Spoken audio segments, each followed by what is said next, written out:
జీవితంలో తెలంగాణ రాష్ట్ర ముఖ్యమంత్రిగా అఖండమైన స్వాగతం పలికి ఈ కార్యక్రమాన్ని ఏర్పాటు చేసిన భారతీయులందరికీ, ముఖ్యంగా మా తెలుగు మిత్రులు వేణుగోపాల్, సుధాకర్, వాళ్ళ మిత్ర బృందం అందరూ కలిసి ఇంత గొప్ప కార్యక్రమాన్ని ఏర్పాటు చేసి వాస్తవంగా మిమ్మల్ని అందరినీ కలుసుకోవాలంటే 5 సంవత్సరాలు కూడా సరిపోదు. కానీ మిత్రులందరూ కష్టపడి గ్రేట్ బ్రిటన్లో ఉన్న భారతీయులందరినీ ఒక వేదిక మీదకి ఒక కుటుంబ సభ్యుల్లాగా ఇక్కడికి తీసుకొచ్చి ఇంత మంచి కార్యక్రమాన్ని ఏర్పాటు చేసినందుకు నిర్వాహకులకు అందరికీ కూడా మనస్ఫూర్తిగా అభినందనలు తెలియజేస్తున్న మిత్రులారా, ఈ కార్యక్రమంలో తెలుగు ఉమ్మడి రాష్ట్రాల నుంచే కాదు,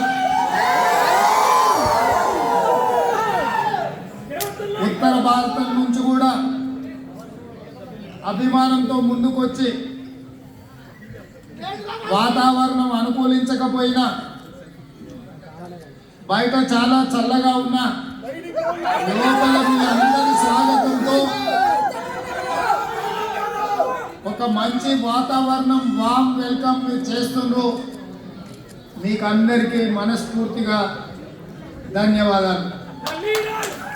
మిత్రులారా, మీకందరికీ తెలుసు, తెలంగాణ రాష్ట్రంలో జరిగిన ఎన్నికల ప్రక్రియలో తండాలలో, గూడాలలో, మారుమూల పల్లెలే కాదు, పట్టణాలు, నగరాలు, రాష్ట్ర సరిహద్దులు దాటి ఇతర దేశాలలో ఉన్న అభిమానులు, మిత్రులు,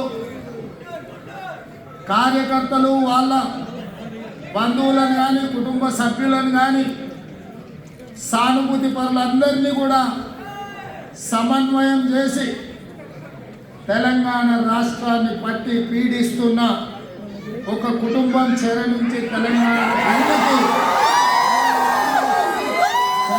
తల్లికి విముక్తి కలిగించడానికి మీరందరూ కృషి చేసింది. కాబట్టి ఒక దశాబ్ద కాలం పీడ కలగా మారిన కల్వకుంట్ల చంద్రశేఖరరావు పరిపాలన కూకటి వేళ్లతో పెకిలించి బంగాళాఖాతంలో వేయడంలో మీ అందరి స్ఫూర్తి, మీ పోరాటం నా కళ్ళ ముందు ఉన్నది.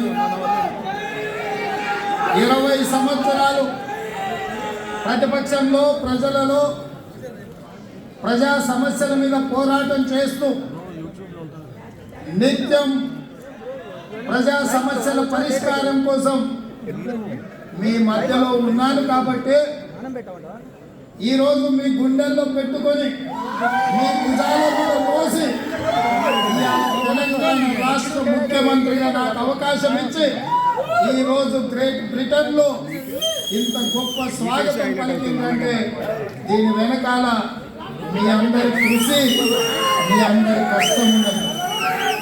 మీ రక్తాన్ని చెమటగా మార్చి తెలంగాణ రాష్ట్ర విముక్తి పోరాటంలో నడవడమే కాదు, తెలంగాణ పునర్నిర్మాణంలో మీ అందరి శ్రమ ఉండాలి అన్న ఆలోచనతోటి తెలంగాణ రాష్ట్ర ముఖ్యమంత్రిగా ప్రమాణ స్వీకారం చేసిన వెంటనే పరిపాలన మీద దృష్టి పెడుతూ సముచితమైన నిర్ణయాలు తీసుకుంటూ తెలంగాణ రాష్ట్రంలో పెట్టుబడులను తీసుకురావాలన్న లక్ష్యంతో మా అధికారుల బృందంతో దావోస్కు వెళ్ళడం జరిగింది. అక్కడ 48 గంటల్లో తెలంగాణ రాష్ట్రానికి 40,000 కోట్ల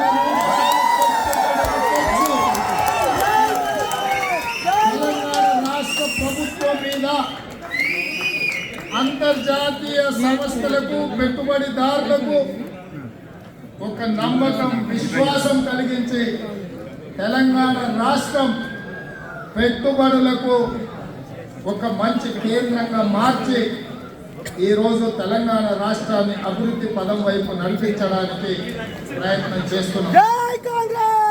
మిత్రులారా, దేశ సరిహద్దు దాటిన తర్వాత రాజకీయాలు మాట్లాడొద్దు, రాజకీయాల చర్చ ఉండొద్దు. రాష్ట్రం యొక్క అభివృద్ధి లక్ష్యంగా పని చేయాలి అని నేను బయలుదేరిన.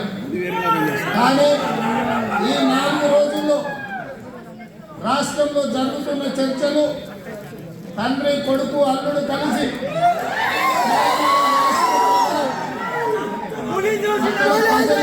ప్రజా ప్రభుత్వం మీద చేస్తున్న దాడులను చూసిన తర్వాత ఈ లండన్ గడ్డ మీద నుంచి గ్రేట్ బ్రిటన్ నుంచి ఇలా రంగా చార్లెస్ శోభరాజులను హెచ్చరించాలని